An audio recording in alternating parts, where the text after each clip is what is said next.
we are proud to be part of the administration ng Duterte. Ang pinag-uusapan, may pera? Wala. Mukha lang may pera, pero nakapagsilbi ba ng tama? Of course. Of course. Pinagmamalaki namin to kasi ang mas nakakahiya, tinanggap mo ang posisyon, nag-oath ka, pero nang walang yaka ng kababayan mo. Diba? Kaya ang hirap po dati talaga ng katayuan natin, pero hindi nadama ng ating mga kababayan yung hirap. Alam namin yung pinagdaanan. Saan ka nakakita? Naka-live pa rin siya, midnight na. To inform. Eh ngayon nagsisiwalat, naging reporter pa. Pero ano yung sinasabi? Ang sabi, meron bang maibababatong tulong? Mararamdaman ba natin?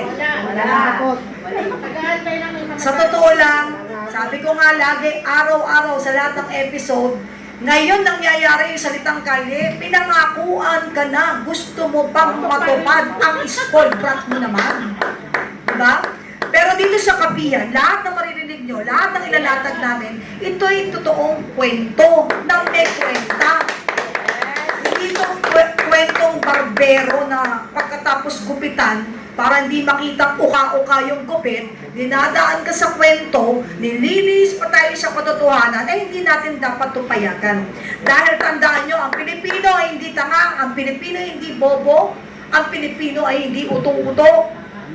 Kaya nga sabi ko nga, magtulungan tayo na mailatag ang katotohanan, gisingin ang natutulog na utak ng iba na magpahanggang ngayon na nagbubulag-bulagan dahil sa salapi, dahil sa maleta. Di po ba? Ngayon, hindi tayo matapang.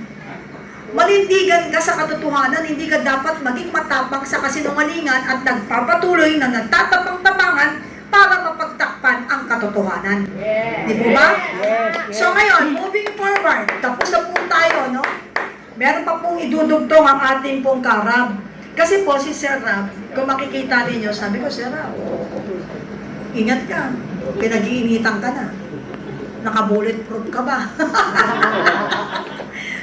Part of the private sector also during the time of PRRD. I think it was actually beyond doon sa interagency nga.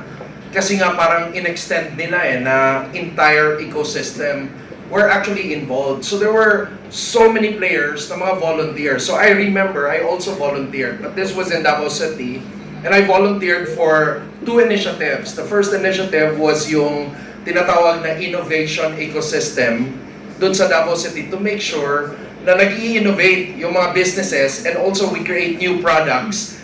And kami rin tinatap if they wanted to come up with certain solutions, no? Whether it is social or also business.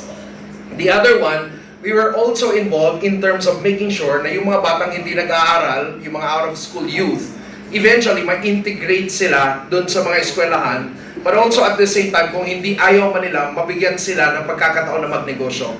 So I remember during the pandemic, patuloy yon all the way, yung planning namin. So we were part of the business continuity in Davao City na lahat ng planning to make sure that, the private sector are also involved to make sure na parang, na-operationalize yung mga plano ng local government at the time. And, there was a real network of people, not only from agencies, it's beyond interagency nga, kasama na yung mga ordinaryong tao, and we were 100% involved to make sure na parang may continuity yung business at the time. Secondly, wala namang eskwela at the time, di ba? So parang lahat ng mga bata noon, wala naman sa eskwelahan, pero still, yung heart na gusto back then in Davao City is that ma-integrate nga yung mga bata sa eskwelahan pag open.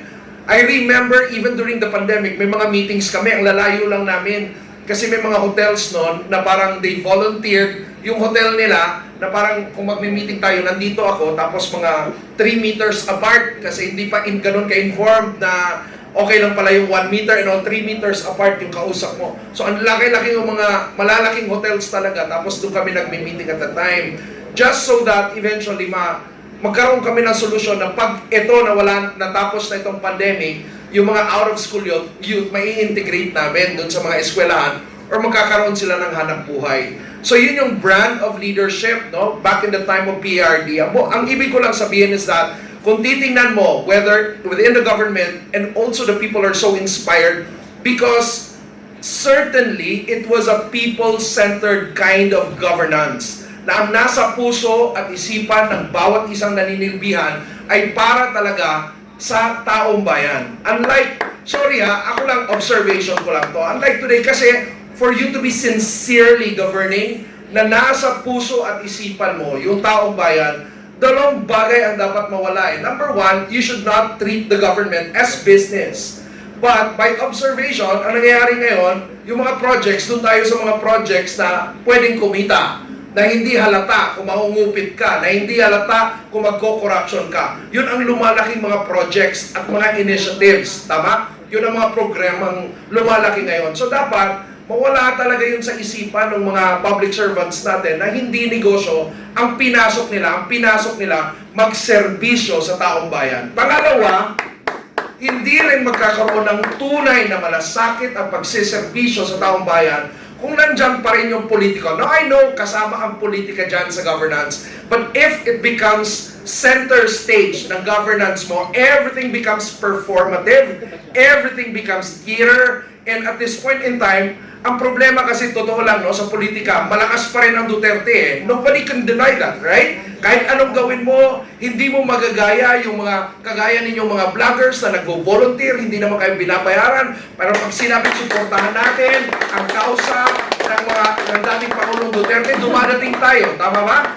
Walang bayad yun, namamasahe tayo. Ilan kayong nagmumotor na kahit 3, 4 na sa motor, pupuntahan pa rin, susugod pa rin. Hindi mo, yun ang hindi kayang gawin ng administrasyon ngayon. I'm so sorry to tell you that. Walang backup ng mga tao. Kasi nga, alam ng tao na halos lahat ng gawa, it's all for politics. And because they also understand that the Duterte bloc has the support of the people, ang mayayari, papasok ang politics for your survival. Tama ba? So lahat na halos ng ginagawa, palabas, theater, survival, and of course, nandun pa rin yung pagserbisyo sa tao, pero di mo makikita na yun yung pinakasentro ng ginagawa. And I think that's the difference of PRRD governance and the governance I observe today. Ang galing ha. Ano ito ha? Masusugan ko yung sinabi ni Karab. Kasi, Karab, no, merong nagpanukala na kailangan daw ituro sa taong bayan ang de-Duterteification. Sa academic ito ha. Ibig sabihin, kailangan matanggal sa ating mga conscience, sa ating mga kaalaman ang mga nagagawa ng Duterte. At ito daw po ay idadaan sa akademya. Nadinig mo ba yun, Karab? Yeah. Kasi, ang ano mo nga, no, sabi mo nga, wag politics centered ang serbisyo. Si President Duterte ho kasi, time and again, parati niyang sinasabi sa kanyang mga kawani sa gobyerno, kayo ay trabahante. Pasweldo kayo ng taong bayan. Huwag nakahaluan ng politika kasi yung binabayad nila sa sweldo ninyo galing sa kanilang pawis. Kaya huwag haluan ng politika, trabahante. So, Karab, yun ang masasabi ko po, yung de-Duterteification na sinasabi sa akademya.